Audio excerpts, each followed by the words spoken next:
Our guest today is three-time Diamond Award winner magician Tyler Fergus. Now, he has promised not to make himself disappear, so stay tuned. Welcome, Tyler, and thank you for coming on our show today. Oh, my pleasure. My pleasure. Are you wearing a purple shirt? Did we color coordinate on purpose? You know what? This is my jam. The only thing that's really changed is the tie. I went from yellow to white, so that was it. Yeah. Nice. Now, Tyler, you're a magician. Now, most people feel that cards have a lot of magic in them, and some of the best card tricks are with cards. So, what's your opinion on that? Do you have a favorite card trick? I do. I'm probably going to save it to the end. I will say that. But I do have one because I created it, and I'm biased to say that it's mine. But, you know, it's the one thing that magicians are known for. So if magicians are out there doing something, you're eventually going to see a card trick, right? So for me, I try to stay away from the card tricks, but it's what people want to see. So I definitely bring it in when I can. Now, why do you feel that people want to see card tricks? Well, I guess in the essence of what they see on TV, or if they say, hey, my friend does card tricks, it's always being brought up. And, you know, I do a weekly restaurant gig, and I will sometimes not bring a deck of cards at all. But then when I do, the whole atmosphere changes because we all started with learning a simple coin trick, a card trick, or something. And so people want to see at least one card trick. And so the one I do most of the time is the one that I came up with. And so I think it's original, it's kind of good. And so I kind of just leave it out there, and I'll do that one. But sometimes if they request it, then I'll definitely always have a deck of cards on me, even going to the grocery store. Wow. So it's kind of just like you're always having a deck of cards or a fake coin on you at all times. Absolutely.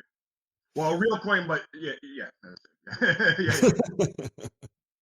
So what's the weirdest thing you've ever had to pull out of a hat? I mean, most people on see TV and movies, they're pulling rabbits and birds out of hats. Did you ever start out that way, you know, the big black top hat and, hey, look at here, and pull something out?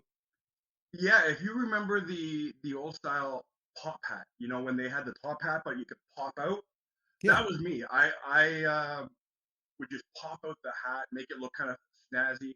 And then I did a lot of card manipulation. So I would make cards appear out of nowhere. And then what I would do is I'd make them go into the hat. And then when I was done, I would show the hat was empty.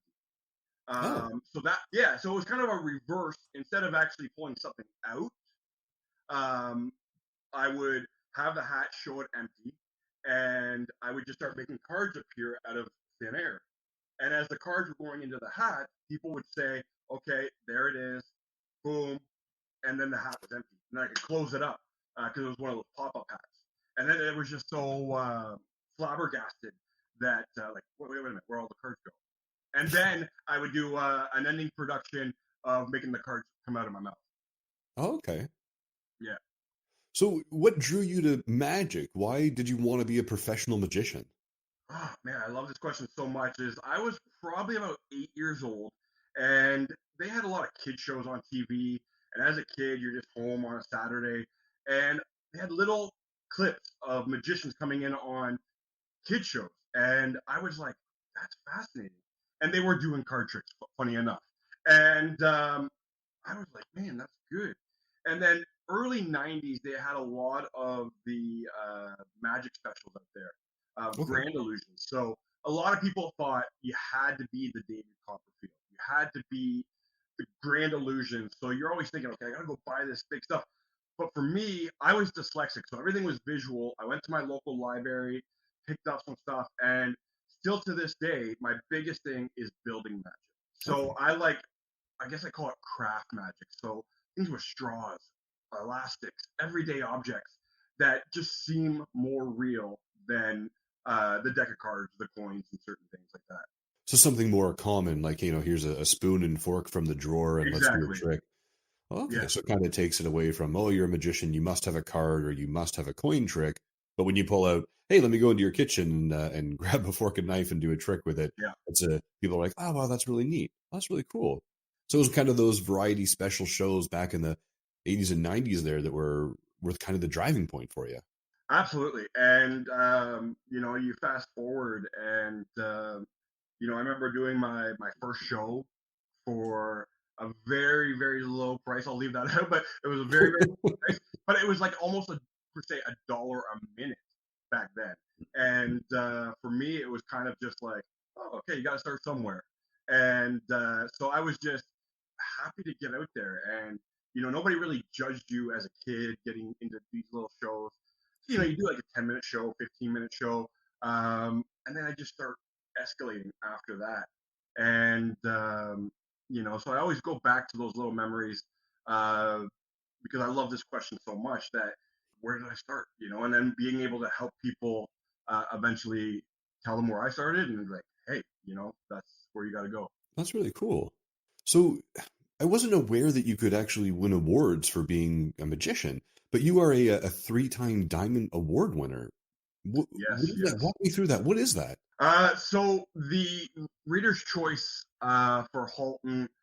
So I'm from Milton, but there's Milton, there's Georgetown, there's all these branches out there, and the support from my clients and the reviews, I, I can't even say enough. But for 3 years in a row, um, again, I was just so shocked, and so basically, it was year after year that people, um, you get these little logos that you can start now putting out there. And so then it led into the 3 years in a row. And then Wow. recently, fast forwarding, I got Best Children's Entertainment. And I'm actually on the fence right now with another one for Best Children's Entertainment for the Independence, which I think is the Georgetown area. But it's again, I had no idea. Somebody, one person went and put my name in the thing, Put your name in a and then I hat. realized, yeah, and so you have the support for my followers and family, and you're able to just be able to have their support, and that's where the award came from. Basically, it's from them. And I always say, let my actions speak the volume of what I'm doing. So if you enjoy it, go ahead and please vote. And it's always been one of those things, and I'm so thankful to have that for sure. Well, that's awesome. So when we talk about performing and we talk about getting out there from when you first started to where you are now, what's the most memorable smallest crowd you've ever performed for outside of family and friends?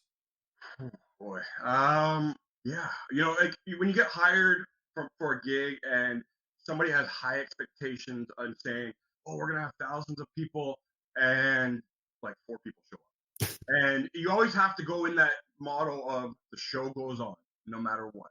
And I think one of my smallest performance was maybe 4 people. Okay. So, having that really, really small, intimate and that, for people who know me, my show is super interactive. So, me trying to get people to come in, this time I'm using the same people 6 or 7 times in a period like a half an hour. So, but yeah, I think the small shows are great. I've done small, intimate family shows for people where it's just 4 or 5 people, and it's direct. And again, you have that sentimental value, and your persona changes a little bit, so you don't have to Mhm. yell, you don't have to get too excited, but I still do. And then I, escalated up to doing some bigger and crazy things later on. Yeah. So what's the biggest crowd that you've performed for then? Oh man, probably I got lucky enough to go to this thing called Pitch and Praise, and it was just for a talent show, so it wasn't a hired gig, but Okay. there was about 2,500 people in the audience.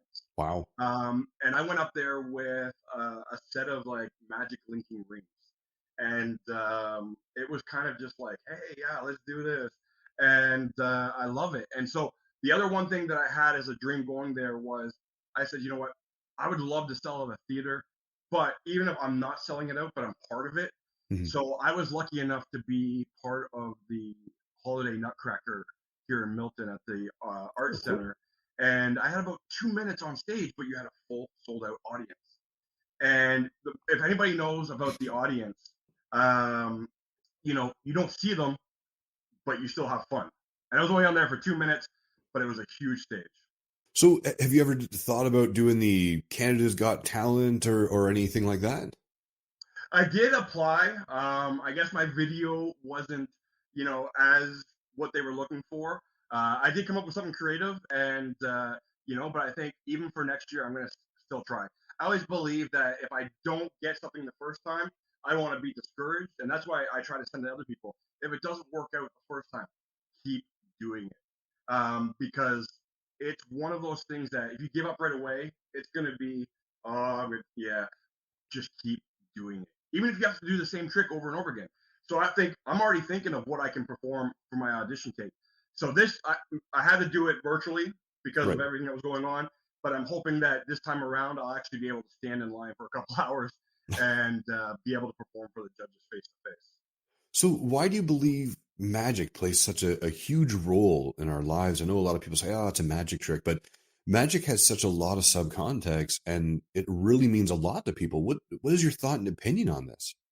Yeah, I always feel that if I can leave somebody with an impact, a smile, a laughing, a connection. So with this is it may be a card trick or a coin trick or how they reacted. To me is one of those things. I just did make Happy Day 2 days ago, and we had people at a table get up. Mhm. Um, we'll put it in their vocabulary changed on Okay. words that we can't say, but they ran out of the restaurant over something that I showed somebody else who just sat there and appreciated it. So there's two different levels, but if they're reacting, I'm reacting. I believe that we should have fun, have smiles, and when they go home at the end of the night, I want them to think, hey, this guy just made my blew my mind. He basically made me think of things that I didn't even think were possible because we see things on TV and we're like, that's great. Yeah. But now I had a personal connection. I smiled, I laughed, and everything else. So I think that at the end of the day, and I just tell you one thing, even though it was McHappy Day, Yeah. I had one lady bring her 3-year-old granddaughter. She's like, I just came here for you. So at the end of the day, so things like that, it makes it all worth it. Awesome. Tyler, when people think of magic and magicians, I mean, they often think of those big names like Penn and Teller, Houdini, David Copperfield. Some even think of Howard Thruston. Do you have a favorite magician when you were growing up? Yeah, and I think I go with a lot, and I have to say David Copperfield. Okay.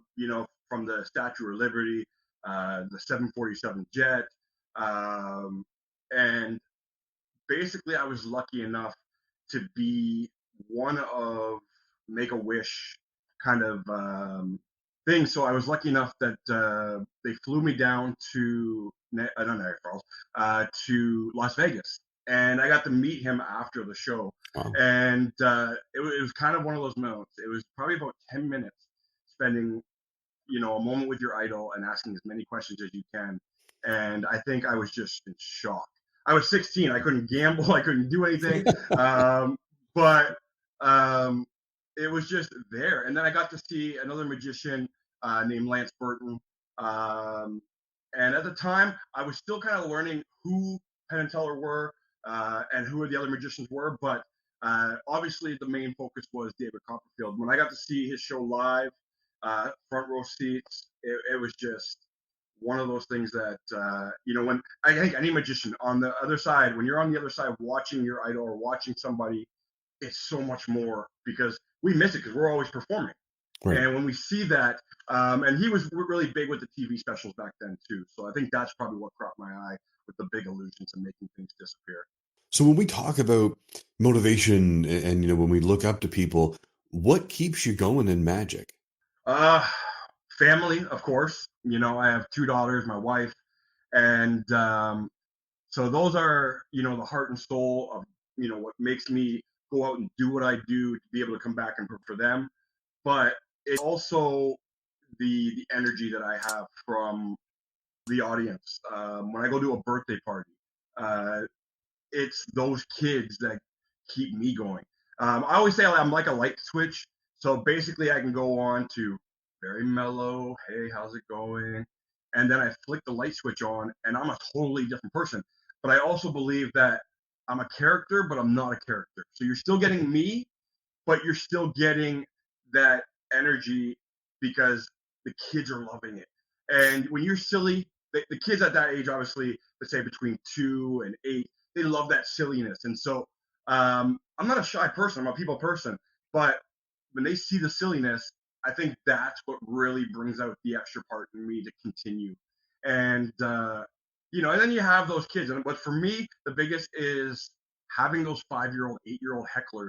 But I know how you did that, and I love that because I'm going to be like, oh, okay, good, and I come with the best comeback is so do I. So let's and you kind of brush it off, and so even when I'm in those moments, you have fun. You just bring out the energy, and as soon as I get back into the car, it's take a little breather, have a glass of water, and go on to the next party. And I think that's where, because I'm busy, is keeping the flow. I go from super hype, bring it down, drive off to the next one, go right back up. You get 8-year-old hecklers. I know how you Oh pulled yeah, that rabbit out. yeah. Oh, it's too funny. I mean, you talk about performing at birthday parties and weddings and private events. I want to ask a question. I think I already know the answer to this, but have you ever performed at a funeral? Close. I did do a celebration of life. Okay. I guess that's kind of the closest thing. And to bring a great question too was my wife is going to school to be a funeral director. So when she was going through the interview process, they were like, "Oh, as long as he doesn't make the bodies disappear," and I'm like, I've always thought that would be an awkward thing, and I know magicians have done it, but we're going to be there to enlighten a moment, Of course. not to take away from what's there, but if we can enlighten or bring joy to somebody and take their mind away for a few minutes, I think it's there. Ideally, maybe something that personally I would do, but the closest thing is I did a celebration of life probably about 4 years ago. As I said, it was an odd question, and Yeah, certainly being as respectful as you can with it. No, I understand. yeah. So, No, I just love. Sorry, yeah. no, please. Yeah. I mean, it's Yeah. bringing light to those situations and ensuring that, you're in a very serious moment. And it's one of those things of, we're not here to take away. We're here just to help. Yeah, absolutely. That's awesome. So where would you like to see your career go? I mean, besides jumping on the big stage, being sellout crowds Monday to Friday, is there anything specific that you're trying to accomplish? Yeah, and I think I'm halfway, there. Every portion is a halfway. And again, I've got over 22 years of doing this, over thousands of performances, and you always kind of go like, where's the next limit? Where can I go? And I can tell you recently is that if you want to be busy, is to be consistent, And so with the last 3 weeks, weekends, because I only work weekends mainly, unless Right. I'm doing something like a school or a restaurant gig during the week. But mainly for me, what I call the bread and butter are my birthday parties. So if I could do as many birthday parties I can to fit an entire weekend. So right now I'm averaging anywhere from 7 to 8 birthdays a weekend. And then Monday, which was the dream, have a day off. So I've kind of had made that happen, and be able to just I guess just be able to keep steady, keep busy. Um, my main core structure is the family entertainment. So I think the more I can do fairs and festivals and share my magic around uh, the world, that to me is continuing to do what I'm doing now. And, it's that highlight moment when somebody comes up to you after the show and says they've never met you, and they just Mm, go, I can tell you love what you do. that's And awesome. I've had that happen a couple of times. And so for me, that's another thing that maybe motivates me to go back. But it's just being able to bring more magic, new magic, creative ideas to people. Because again, they might have seen that card trick before, they might have seen that coin trick. And so for me, I want to bring something new to them every time they see me. And, that's my main structure to make people happy. That's kind of the whole thing right there. Beautiful. So, Tyler, where can people learn more about you? Well, they can either go to Facebook at The Magic of Tyler Fergus or tylerfergus.com. And basically, um, the hard part is like a lot of people like to go straight to how much does he cost? How much does this happen? Of course. I didn't put it on my website or my Facebook just because everything is different. I may get hired for a birthday party. I may get hired for a family gathering or a festival. And if I have one set price or a few different prices on there, it may be different from what they're looking for. Sure. And so, but those are the main two places right now, which is The Magic of Tyler Fergus on Facebook and tylerfergus.com. Both have those messages that goes flying right into me, and I'm very responsive. So, and I think that's where a lot of my clientele like. And I always like to, if they don't want to wait, like I had a lady just message me on my website, mm-hmm. and I had a busy morning and I didn't get back to her, so she messaged me on my Facebook. Right. And so I'm easier to respond on Facebook, but I'll still do the same on my website. But it's just sometimes I get busy and there, so yeah. Now, do you teach workshops, kids, teens, adults, maybe myself? Yeah, absolutely. So I did. For 2 years, I ran a magic camp here in town. And I always felt like I started with the craft, so I went to the dollar stores and I picked up as much craft stuff as I could. And I believe that's how that's how I started. So I wanted to give that back to them. And we did tricks. We did this. As of now, not so much. It's been on the vision board to eventually teach magic to adults. I think they really enjoy it. And then at the same time, the kid market for me, I think would be about 8 to 13. Okay. Adults, obviously 18 and up. And we go back to those card tricks. We go back to, I try to avoid coin tricks because there's a lot more you have to do with this. Okay. More sleight of hand stuff. Yeah. So when we talk about starting careers, I know we touched on it saying, a lot of people start with coins and cards. What's an unconventional way to say, hey, you want to get into magic, don't necessarily do cards or coins. You should do this instead. What would that be? I guess, and that's where the everyday objects come in. Go to the local library.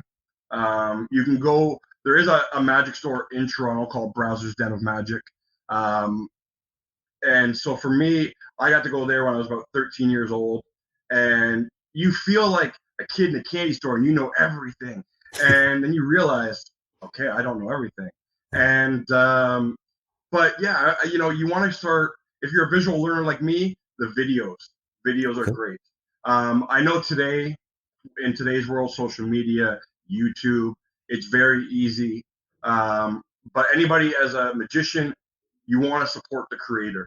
So there might be people knocking off a trick, but I always recommend go pick up a book at the library, go to a magic store, and pick up the actual trick. It may not have to be a card trick or this. You can do something with flowers or cards, or even if you like math. There's lots of math tricks out there. And I think the more you just keep doing it. And my motto has always been, if you play sports, if you do any extra activities, magic is almost the same. You keep practicing. If I'm using a stir stick from a coffee shop, or you have to learn a special dance move, just keep doing that dance move, keep doing that coffee stick. And that's kind of where I spent. And I've always put a joke. I said, hey, if you always want to be like me, just spend 8 hours in the basement. And then that was it. Because again, I never really went out a lot because I spent most of my time watching 6 or 7 hours of magic. And we call that binge watching now, to watching movies. Me, I was just magic. And I just now am able to be able to do what I do because of that. And back in our day, it was VHS and DVD. We had to rewind to see the trick again. Yeah, absolutely. So for all of those who are starting their magic career and they're hitting those roadblocks, what advice and motivation would you give them? Well, I guess the big thing is never give up. on anything. And, if it's one of those things that you feel like there's that block, I just can't do it. I can't do a special thing with the cards. I've always been that way. There's certain things I still can't do. And I've always believed that if you modify something to your own ability, that's what makes it original. That's what makes it unique. And that's what makes you. Is that, hey, I can't do what that guy does, but you know what? I don't want to be like him. I look up to him and I want to be different. So for me, it took me, to give a prime example, it took me years to get out of a suit. Okay. So I went from dress pants, dress shoes, to now to kind of half casual. So I wear khakis, I wear running shoes. And so the up part here is kind of formal, khakis and not dress shoes, running shoes. But I still bring that extra persona of presentation, professionalism, and everything else. So with that is, you're going to go through your fails and everything else like this to find out what works for you. And eventually it may take 10 years, 15 years. For me, it took probably about a good 20 years to find an equal medium. And, because I would go outside, I'd wear black. And I'm like, oh, man, I'm sweating. And I still sweat in my shows. And it's still, so I always would say is, don't give up. Keep doing it. And if it's not going to be for you, move on a little bit to see if there's something out there that, hey, cards don't work for me. I need to use something like sunglasses. I need to use something like the coffee stick. And, so there's always options out there to be able to take an item or take a thought or all these things and say, hey, you know what? I can do that because I learned this a couple of years ago, and now I can make this coffee stick disappear. And then you advance, and then you're like, you know what? Now I can make it reappear, disappear. And I can do many other things with it now. And then it's just because you adapt more into learning more. So obviously, if you like to read, definitely read. Visual learner, pick up some videos, DVDs that are still out there. Now in the world of Magic, we have downloads, so you can download Magic. Okay. And a lot are under 10, 15 bucks. And I know it's not for everybody, but it's sometimes stuff that's the DIY. Do it at home. You have that junk drawer, elastics. I love it. Well, before we let you disappear today, what makes Tyler Fergus smile? Oh, beautiful question. And again, be biased on my own things, is obviously my daughters are my go-to. But I think buying lots more Magic makes you smile too. But I think it's like anybody. But I would say it's that connection. If you can get a connection with somebody, regardless if it's 5 minutes of showing them a trick or anything else, I believe the biggest smile for me is helping other people. If I had to take everything away from Magic, fast forwarding almost 7 years ago when I took a platform of my Magic where I thought Magic was just to entertain, do this. But the big core part, fast forwarding, is I've been able to help nonprofit groups, schools raise money. And at the end of the day, again, you want to get paid, but sometimes doing those fundraisers or helping somebody, that makes me smile because you've done something to impact not only being there at the event, but again, it's theirs. Again, I can't say it enough, but just helping people. And it may not be a Magic thing, but if you can listen to somebody, you can help them. Yeah, I can't say it enough. I just help others. That's amazing. Yeah. Well, make sure you head over to tylerfergus.com for more information and bookings. Have a fantastic day and smile to inspire.